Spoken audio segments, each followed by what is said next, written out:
Our lawn had a slope to it. Not a dramatic, death-defying kind of slope, just the sort that slowly pulls everything downhill without asking. Lawn chairs. Soccer balls. My hopes. On that particular Thursday morning, the sun was being overenthusiastic for a fall day, burning down like it had something to prove. I was in the backyard, halfway through my second cup of overconfident store-brand coffee, sitting in one of those plastic Adirondack chairs that look sturdy until you realize they were built by liars. I shifted my weight to reach for the radio on the little table next to me. Don't judge. It's the kind of radio with real buttons, the kind that doesn't try to sell you vitamin supplements every time you touch it, and the back leg of the chair sank. Not into soft grass. No, this was something else. That chair had caught the edge of the buried rain barrel lid, long forgotten under a warped patch of sod, and with one sharp pop, I slid sideways like a cruise ship passenger during a sharp turn. My coffee flew like it was trying to escape the story entirely in the chair, and I became intimate with the hill. I landed in what used to be a flower bed and stared up at the cloudless sky, wondering if this was a metaphor I wasn't clever enough to decipher. That's when I saw Janet's shoe. Now, before you jump to anything dramatic, this isn't a crime scene story. The shoe wasn't floating in a puddle of blood or half buried in dirt. It was just there, left behind, sitting in the small space between our fence and the neighbor's shed, upright like it had somewhere to be. And the weird thing was, it wasn't her usual kind of shoe. Not a flip-flop or sneaker. It was a heel. Shiny. Red. The sort of thing she used to wear back when people gave us drink tokens at weddings. It wasn't the shoe itself that got me, it was the fact I hadn't seen Janet wear heels in 3 years. Not even to that fundraiser for her friend's gluten-free cat sanctuary. Okay, maybe slightly absurd, but it was real and tax-deductible. Janet had become more of a sensible loafers kind of woman. Practical. Purposeful. The kind of person who starts a sentence with, well, actually. So why was this heel parked behind the neighbor's shed like it had been in timeout? I didn't call her. I didn't text her. I did what any red-blooded American husband would do when faced with a rogue fashion choice. I walked to the garage, got a rake, and fished it out like it was radioactive. I examined it with the delicate skepticism of a man holding a glittery snake. Then I stared at our house like it might answer for itself. It didn't. Now, I know what you're thinking. Patrick, buddy, it's a shoe. Maybe it flew out of a donation box or fell out of her car. Sure. Except our donation box was in the trunk of my car, and Janet hadn't stepped foot in the passenger seat since the incident of the incorrect thermostat setting. And then, like any curious, slightly suspicious man who owns cargo shorts and a clipboard, just in case, I decided to dig. Not metaphorically. I mean literally. I figured if a shoe could show up in the yard, maybe something else had made itself at home underground. Turns out, curiosity really is the gateway drug to all sorts of bad ideas. 15 minutes and a blister later, I unearthed something strange. A box. A small, wooden box. Tucked right there in the patch of earth between our fence and Mrs. Lyman's tomato jungle. Not locked. Not even particularly dirty. Just there. Waiting. Inside? A stack of laminated index cards. Laminated. Which meant someone had made a decision to preserve these gems for eternity. Each card had a date. A location.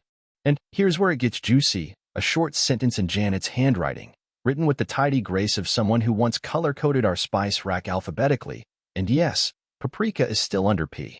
They were like journal entries. Except not personal ones. These were practical. Businesslike. They sounded like reminders. Or worse, reviews. June 14th, Matt's garage. No follow-up needed. August 3rd, Emily's lake house. Regret. Not repeating. September 21st, back of the office. Unexpected. Enjoyable. My first thought wasn't cheating. It was scrapbooking. I thought, well, maybe Janet's helping someone write a romance novel for cash, and this is her weird method of tracking fictional hookups. Then I saw one labeled Patrick's out of town. Definitely worth it. Now, listen. I'm not naive. I've seen enough soap operas and accidentally clicked enough clickbait headlines to know what a laminated index card of betrayal looks like. But still, I sat there on the back porch with that little wooden box, holding those cards like they might suddenly sprout legs and run off into the bushes. I had no plan, no confrontation in mind. Just confusion and a sudden, burning desire to reorganize the garage.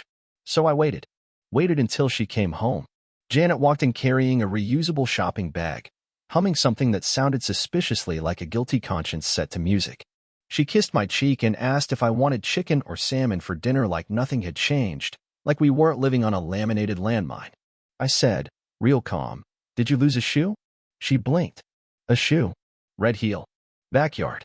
She hesitated. "Just a flicker. You wouldn't catch it unless you'd spent 5 years watching the same woman decide between oat milk and almond milk every single week." "Oh," she said. "That must have been from last Halloween?" "We didn't go anywhere last Halloween." I just nodded and said, "Huh," and handed her the shoe like it was an overdue library book. Then I went back outside, sat in my unstable lawn chair, and stared at that slope again. Something was definitely going downhill. There's a particular kind of silence that fills a house when something is wrong, but nobody's talking about it. Not the awkward kind, or the dramatic, made-for-TV kind. No, this was the pass the salt while we ignore the red elephant in the yard kind. The kind where the clock ticking too loud suddenly feels like an act of rebellion. Janet didn't ask about the shoe again. Or the box. Which, by the way, I had moved to the bottom drawer of my workbench in the garage, right between my unused soldering kit and the half-assembled treadmill I swore I'd fix back in 2021. I left it there on purpose. If she went looking for it, I'd know. That drawer was like Area 51 for my things. She wouldn't go near it unless she had a full hazmat suit and a sudden interest in Allen wrenches. For the next few days, I ran a little experiment. A simple test of human nature. I said nothing. Not about the box. Not about the cards. Not even about the sudden uptick in Janet's skincare routine, which had gone from, "I'll wash my face if I remember," to, "I need 17 serums and a jade roller shaped like a sad dolphin." Suspicious? Sure. But I wanted to see what would happen when a man said absolutely nothing in the face of laminated chaos. Janet, to her credit, acted like the queen of normal. She whistled while vacuuming. She suggested we rearrange the living room for better energy flow. She even started watching old detective shows, which felt like the passive-aggressive version of pleading the fifth. She wasn't hiding guilt. She was rehearsing for a role in her own mystery series. I wasn't playing detective. I was playing customer service rep, smiling, nodding, and internally filing complaints. It wasn't until the following Monday that I got my first clue wrapped in khakis and middle management cologne. Let me paint you a picture. I work part-time at our local recreation center, not for the paycheck, but because retirement hobbies are terrifying and I needed somewhere to hide from leaf blowers. It's the kind of place where treadmills squeak in protest and half the basketballs are permanently deflated. I manage the front desk twice a week, which mainly involves arguing with people about expired memberships and pretending to know how the coffee machine works. That morning, around 10, a man walked in. Average height. Flat expression. Khakis ironed into next week. He looked like the kind of guy who eats plain oatmeal and schedules date nights on spreadsheets. You know the type. He marched up to the desk like someone who's never been told no without calling a manager. "You Patrick?" he asked, like he already knew. Now, when a stranger walks into your workplace and asks your name, your mind doesn't go anywhere good. I briefly considered the possibility that I'd been mistaken for someone who owed him money. Or maybe he was from a bizarre religious group trying a new recruitment strategy. I nodded. "Depends who's asking. Are you here about the pickleball tournament or the broken soap dispenser?" He didn't laugh. "Strike one. My name's Gene," he said. "Gene Palmer. I work with Janet." Now that got my attention. "Okay," I said slowly. "You here to sign her up for a Zumba class or just thought I should know she's missing pins at the office?" He blinked like I'd spoken a different language. Then he cleared his throat and leaned in like this was some kind of clandestine operation. "Look, I don't want any trouble. I just thought you should know. I didn't realize she was married. She told me she was divorced." "Oh, well, look who brought a confession to my desk like it was a poorly wrapped Christmas gift." I leaned back in my chair. "Divorced, huh?" He nodded. "Yeah. She said you two split up last year. She even showed me a picture of a moving truck. I had, in fact, helped my brother move out of his apartment last year." I suddenly had a very strong suspicion that Janet had weaponized that photo for dramatic effect. "She said you were toxic," Gene added, like that clarified things. I squinted at him. "Let me guess. Emotionally unavailable? Controlling? Prone to long rants about paint swatches? Something like that." I nodded slowly, tapping a pen against my notepad. "So why are you here, Gene?" He shifted uncomfortably. "Because she told me this morning that she needed space to redefine her independence, and then I found out through a mutual contact that she's still married. To you." There it was. The slow collapse of an ego in khakis. I thought you should know, he said. Man to man. Appreciated, I said, trying very hard not to let my face contort into the smirk it so desperately wanted to become. So, let me ask, was she worth all that redefining? Jean blinked. I mean, I didn't know she was married, but you do now. And he looked down. I told her I was done. I don't get involved in that kind of thing. Fair enough. He turned to go, then paused. You're taking this really well. I smiled. Jean, I found laminated index cards in a box buried in our backyard. She's been giving performance reviews like this is a Yelp page for infidelity. I've moved past the surprise phase. I'm now in the museum tour of my own life phase. He gave me a look like he wasn't sure whether to laugh or back away slowly. After he left, I sat there for a minute, staring at the computer screen I hadn't touched in an hour. A laminated log of affairs, a fake divorce story, and now a walk-in confession from a beige man named Gene. This wasn't a cheating scandal. It was a part-time job I hadn't signed up for. I clocked out early. When I got home, Janet was out. I checked the garage drawer. The box was still there, untouched. Either she hadn't found it or she'd decided to treat it like an old yearbook, something too cringe-worthy to revisit. I sat down at the kitchen table and pulled out a pad of sticky notes. I wrote one word, Jean. Then I added the date. Then I drew a little square and filled it in. It wasn't about keeping score. It was about collecting data.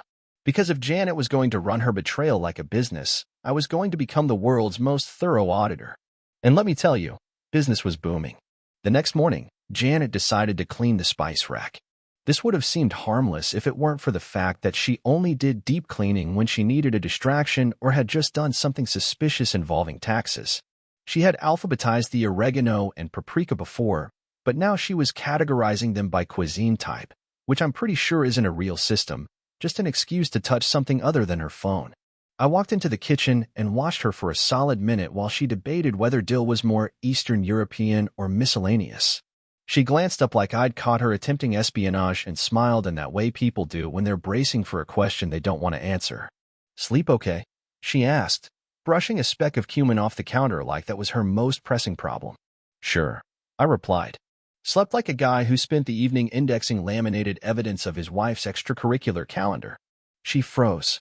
Not dramatically, just enough that she put the dill down in the deal with later pile. What? You heard me. She tried to pivot. Are you still upset about the heel? It's not a big deal, Patrick. I leaned against the fridge. Yeah, no, the heel is just a fun little accessory to the main event. The real show's in the garage. Bottom drawer. Under the wrench set I bought and never used. You know the one. She opened her mouth, closed it again, and gave a breathy half-laugh like I just accused her of stealing a museum painting. What drawer? Oh, come on. Don't insult both of our intelligences. Not today. She straightened up. You went through my stuff? I found a wooden box buried behind a shed. That's not your stuff. That's either buried treasure or something I'm legally obligated to report. What I found was more like a memoir written by someone who forgot she was married. Patrick, those were private. And yet laminated. If you wanted privacy, maybe go with a password-protected Google Doc, not a waterproof time capsule under the begonias. Her face did this thing it always did when she ran out of comebacks. She blinked slowly like she was waiting for a reboot. You had no right to go through a... Finish that sentence, and I swear I'll draw a chart of how many rights you've exercised around town with other people who think Boundaries is a band name. She sat down at the kitchen table and started rearranging the placemats for no reason. Just something to keep her hands busy while the rest of her tried to figure out how to gaslight someone who already installed a carbon monoxide detector. I didn't mean for it to get out of control. Which part? The part where you made review cards like this was a bake sale? Or the part where Gene Palmer walked into my job and told me you pitched him the fake divorce story? That got her attention. The name had clearly not made it into her ignore for now folder. She stopped fiddling with the placemats and stared at me. He talked to you? Like we were old war buddies. Said you told him I was out of the picture and living somewhere else. I didn't think he'd finish that sentence too. It's entertaining. She leaned back in her chair and looked at me like she just realized her Netflix password was about to be changed. So what now? She asked. Well, normally in these situations, the cheated-on spouse dramatically leaves the house with a suitcase, or there's a tearful confrontation with mutual friends acting like referees. But I'm not really interested in theater. I want information. Information? Yes. I have questions. You have answers. That's how this works now. She looked at the fridge like maybe it would beep and distract me. It didn't. How many? Cards? There were 16. But let's focus on the highlights. You labeled one twice in the same week. No regrets. Now, I assume you weren't talking about laundry. She sighed. Do we have to do this? No, Janet, we get to do this. Because unlike the laminated cards, I'm not waterproof and I'm definitely not disposable. She folded her arms. You want a confession? Is that what this is about? No, I want an audit. Walk me through the decision-making process. When did you think, hey, I've got a perfectly stable, if slightly sarcastic, husband at home. Time to turn this marriage into an after-school club. Her jaw tightened. You were always detached. Always making jokes. Right. So you thought, what better way to handle sarcasm than coordinated infidelity? I needed to feel something, Patrick. And index it for later, clearly. She threw up her hands, frustrated. What do you want from me? Honesty would be refreshing. But I'd settle for a little self-awareness. There was a pause. A long one. The kind that tries to fill the room with moral ambiguity and comes off more like stalling. She stood, walked over to the drawer, and pulled it open. There. Happy. You didn't even look inside. I know what's in there. Do you? I walked over, pulled out the box, and opened it. Because some of these are dated on days you told me you were volunteering at the library.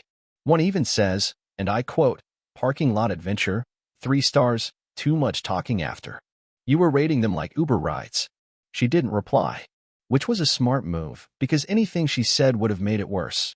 So here's the thing, I said, closing the box. I'm not going to yell. I'm not going to cry. I'm not even going to post a cryptic status online. But you need to know that you've built something here. Not just a mess, but a record. You created a catalog of moments where you actively chose not to be married. And that matters. Janet didn't move. I walked past her, placed the box on the counter, and looked her in the eye. From this point forward, don't expect me to pretend. I'm not going to dance around it, and I'm not going to tiptoe through your excuses. I want one thing now, the truth. Every time I ask. No more games. No more library nights. No more Gene Palmers showing up like Amazon packages I didn't order. She looked down, finally quiet. And while we're at it, I added, you might want to reconsider your laminating habits. Betrayal doesn't need to be waterproof. I walked out of the kitchen, leaving the box in plain sight. There's a certain kind of satisfaction in being underestimated. It's quiet, subtle, and, when used correctly, more powerful than any shouting match or dramatic exit. Janet assumed I'd break. Or rage. Or maybe just go to a hardware store and disappear into a manly fog of denial. What she didn't expect was spreadsheets. And a coordinated strategy. 2 days after the audit conversation, I started what I now refer to as the return policy. It began with the bank. Not out of spite. Janet wasn't spending wildly or siphoning money to some secret boat fund. But because we had a joint account, and I'd spent the last 5 years being the one who remembered passwords and called the fraud line every time her impulse purchases triggered an alert. I moved my paycheck into a new solo account, switched all the auto-pay bills into my name, and left the joint account with enough for precisely 1 emergency dental visit and 2.5 Uber rides. Not because I expected her to need either. Just to see how long it would take her to notice. Next was the streaming services. You wouldn't believe how quickly the dynamic shifts when your spouse realizes their crime documentaries and guilty pleasure baking shows are no longer available. I didn't cancel anything. I just changed the passwords. All of them. No email alerts, no dramatic sign-outs. Just an innocent digital shrug. Apparently, betrayal is easier to excuse when you're still logged into Netflix. Remove that? Suddenly, accountability shows up like an uninvited guest. She cornered me in the laundry room that evening. Did the Wi-Fi change? Nope, I said, folding socks with the grace of a man who knows exactly where this is going. I can't get into my shows. That's rough. Pause. You didn't change anything? I looked up. Nope. I just protected what's mine. Call it 2-factor revenge. She left, frustrated. Not enough to yell, but just enough to mutter something under her breath that I didn't bother decoding. By week's end, I started returning her things. Not in a trash bag on the porch, that's amateur hour. I went category by category. Hair clips from the bathroom? I arranged them neatly on her nightstand in a velvet tray I bought for exactly this purpose. Sweaters that had somehow migrated to my closet? Folded and delivered to her side of the dresser like I was working retail and closing a shift. Her favorite mug that mysteriously ended up in my home office? returned with a sticky note that said, "May contain traces of hypocrisy." She didn't comment on the notes, but she started leaving drawers open, like that was her counterattack. Passive-aggressive furniture is a weak battlefield. Then came the social side of things. You see, Janet had always been particular about our image. Not because we were socialites or influencers, please, we still used physical mail for birthday cards, but because she liked the illusion of polish. Matching photos at parties, couple-based RSVPs, holiday cards where we coordinated sweaters just enough to be ironic. So I began to carefully, methodically, and publicly separate myself. First, I RSVP'd to a mutual friend's engagement party as Patrick plus guest. She saw the envelope on the counter. Didn't say a word, but I noticed the way she paused when she picked it up. Then I signed up for a community trivia league using my full name and no mention of hers. This is notable only because Janet is the kind of person who checks registration lists for events she doesn't even attend. A week later, a friend casually mentioned seeing me on the list and asked why Janet wasn't playing too. I said, "We're taking a creative break from team efforts." That answer spread faster than discount wine at a neighborhood potluck. She confronted me in the garage, of all places. She never goes in there unless she's hiding from group texts. "So you're telling people we're on a break now?" I was tightening a bolt on the aforementioned treadmill, which had become more of a prop than an actual workout tool. "I'm not telling people anything," I said. "But if they ask, I'm not lying." She folded her arms. "That's childish. Laminating scorecards of affairs is also a strong contender, but let's not split hairs." Her jaw clenched. "You're trying to embarrass me." "No," I said calmly. "I'm trying to return everything that doesn't belong to me, including this mess." The part she didn't see and wouldn't see was what I was doing behind the scenes. Not just locking down passwords or logging out of shared calendars. I was gathering documentation, dates, events, locations, a charming collection of Janet's quotes and texts and calendar entries that no longer matched up with reality. I had a whole file folder of Janet's alternate history, which could serve as evidence or entertainment depending on where things went next. I also took a picture of the index cards. Not for revenge porn, for record keeping. If you're going to be betrayed, it might as well be well organized. Then, just to round it all out, I made one final move. I started a blog. Now, don't get excited. It wasn't public. Just a private thing, password protected and anonymous. But the title was pretty straightforward. The Laminate Diaries. Entry 1, The Heel in the Garden. Entry 2, Gene Palmer's Casual Bombshell. Each post was a detailed, time-stamped, dryly humorous entry into the slow unraveling of a marriage. If she ever found it, she wouldn't be able to prove it was hers. But she'd know. Some people rage. Some people cry. I document. Janet didn't respond to any of this directly, but she started using the printer more often. Not for anything suspicious, just random articles printed from web pages about communication and forgiveness. She even left one open on the kitchen table titled, "Restoring Trust in a Digital Age." It had underlines. In pencil, as if editing the article made it more convincing. She also started asking if I'd like to take a weekend trip. I said I was busy reorganizing the garage. I wasn't. I was watching reruns of courtroom shows and labeling wires no one had touched in years. When she asked me why I was being distant, I said, "I'm not distant. I'm just not covering for you anymore." She left the room. The truth is, I didn't want revenge in the cinematic sense. I wasn't plotting her downfall or hiring skywriters. I just wanted her to know that I wasn't her buffer anymore. I wasn't going to make her feel okay about what she did. I wasn't going to quietly hold the relationship together while she wrote Yelp reviews on other men's availability. If that felt like revenge, then maybe it said more about the kind of support she expected than it did about what I was doing. She thought I'd storm out or fall apart. Instead, I held up a mirror. And for the first time, she actually looked into it. Janet scheduled a calendar event titled Talk, with a question mark.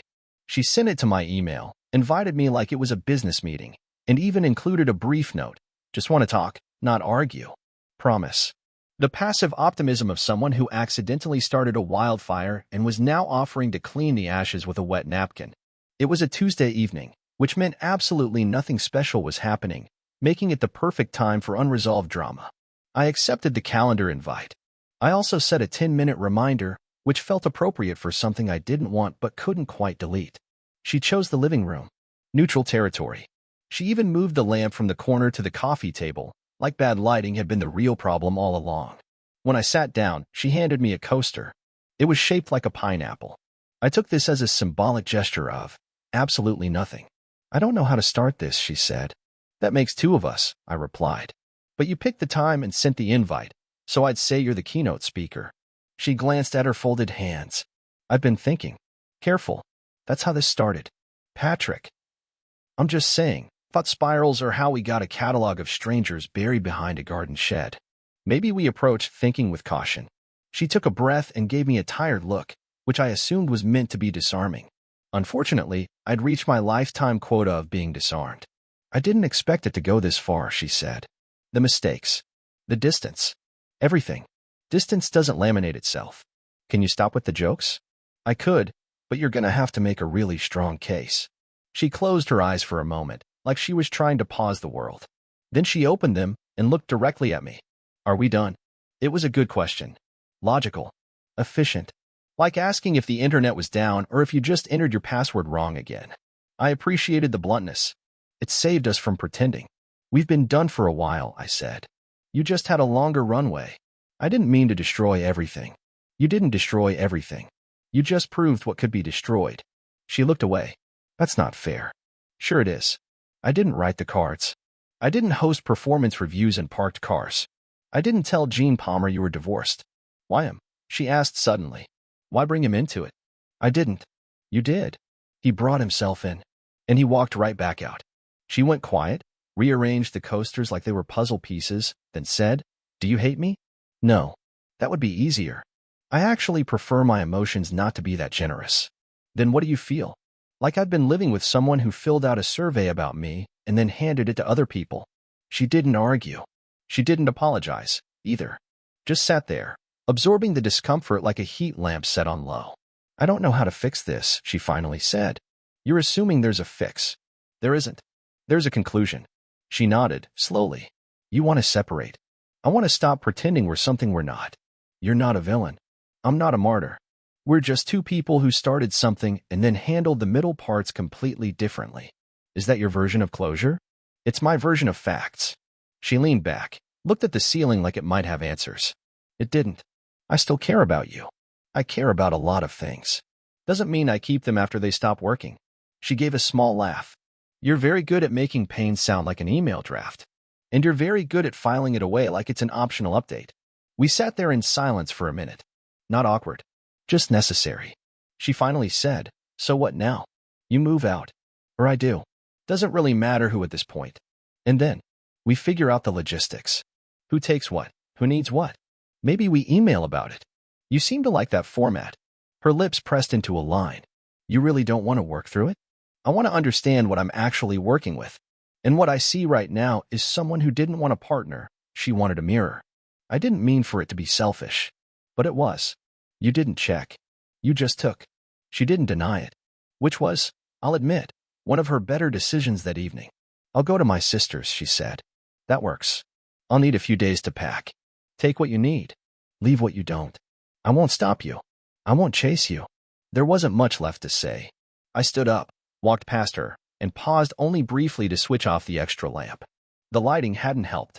As I walked into the hallway, she asked one last question. Did I ever really make you happy? You made me careful, I said without turning around.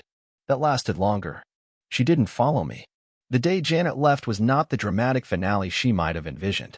There was no thunderstorm, no sudden power outage to underline the moment, no neighbor peeking through blinds with popcorn in hand. She packed methodically over the course of 2 days, labeling boxes like she was moving out of a shared office rather than ending a marriage. The last box she sealed was labeled miscellaneous. I had no clue what was in it. For all I know, it was a time capsule of half-used lip balms and random things she stole from my side of the closet. I didn't ask. I also didn't offer to help carry anything, which in our marriage probably counted as a bold emotional statement. She didn't cry. She didn't hug me. She said, Well, that's everything, as if we were finishing a garage sale. I just nodded. Don't forget the USB charger in the hallway outlet. It's yours. She paused, looked at the wall like it had betrayed her by keeping that charger secret, then walked over and yanked it out. Thanks, she said. No problem. And then she left. No slamming doors, no backward glances. Just the sound of her trunk closing and her tires rolling over the gravel. I waited exactly 1 minute, then walked into the now noticeably quieter house and sat on the edge of the bed she used to claim both sides of. The first thing I did was delete the folder on my computer titled Shared Life. It wasn't as poetic as it sounds. It contained things like scanned warranties for appliances and a list of people we never invited to anything but kept pretending we would. It felt good to clear it out.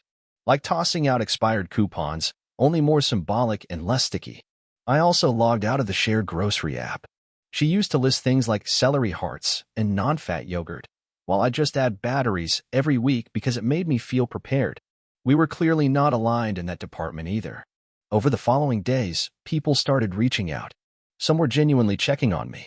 Others were just nosy, but dressed it up in caring emojis. My mother called first. She didn't know the details, and I didn't bother with the laminated saga.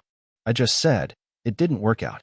She paused and replied, well, it didn't work out with the blender either, and I still think your father's using it wrong. Comforting in her own strange way.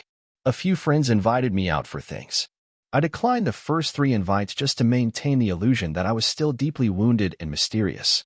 On the 4th one, I accepted. We went to a trivia night where I contributed nothing useful, except answering a question about late 90s toothpaste commercials that nobody else seemed proud to know. When people asked what happened between Janet and me, I developed a standard response. She decided she was better off elsewhere. Are you okay with that? I didn't laminate anything. So yes. No follow-up questions. At night, I slept better. It took a few days. The first few were like trying to fall asleep next to an invisible judge who kept sighing. But eventually, I stopped listening for the ghost of Janet reorganizing things or whispering passive-aggressive thoughts about the state of the fridge. One afternoon, I found the box she didn't take. It was tucked behind the laundry basket like she meant to forget it. Inside were a few books I never saw her read, an unused calendar from last year, a USB cable for a phone she no longer had, and, for some reason, the original packaging of the nose trimmer I bought 3 birthdays ago. I took the box outside and left it on the porch. Sent her a text. You left the box. I didn't open it. Which was technically true if we ignore the small detail that I absolutely did. She replied 3 hours later. You can toss it. So I did. It rained at night, and the soggy box sat by the trash can like a final exhibit from a closed museum. The next morning, I threw it in the bin. No second thoughts. I didn't feel triumphant. I didn't feel tragic. I just felt unburdened. It turns out, freedom doesn't announce itself with trumpets.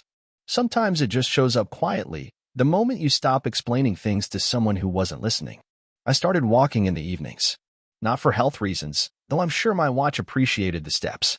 I walked because the house didn't feel as claustrophobic when I came back after being outside. It reset the atmosphere. No dramatic soul-searching. Just enough quiet to think clearly. Eventually, I took down the last framed photo of us. It wasn't even a particularly good one. Her eyes were half closed, and I looked like I just remembered I left the oven on. But it had stayed up out of habit. Once it was gone, the wall looked cleaner. Lighter. I filled the space with a framed print that said, exit only. It came from a garage sale and made me laugh inappropriately. It now hangs proudly between the light switch and a shelf of books I actually plan to read. People keep asking me if I'll date again. As if breakups come with an expiration date and a coupon for 15% off your next relationship. I don't have an answer to that. I just tell them I'm enjoying being a person without committee meetings. Janet sent one more message about 3 weeks after she left. I hope you're okay. I know I messed things up. I didn't respond. Not because I wanted her to wonder, but because I didn't need anything from that conversation. Sometimes closure isn't a discussion. It's just silence that no longer feels like waiting. Now, the place feels like mine. Not because I claimed it, but because I stopped sharing it with someone who was only halfway present. And me? I'm doing fine. Really. Because even though none of it went the way it was supposed to, at least I finally got to change the Wi-Fi name without a debate. Thanks for watching. Rate the story in the comments. Subscribe to the channel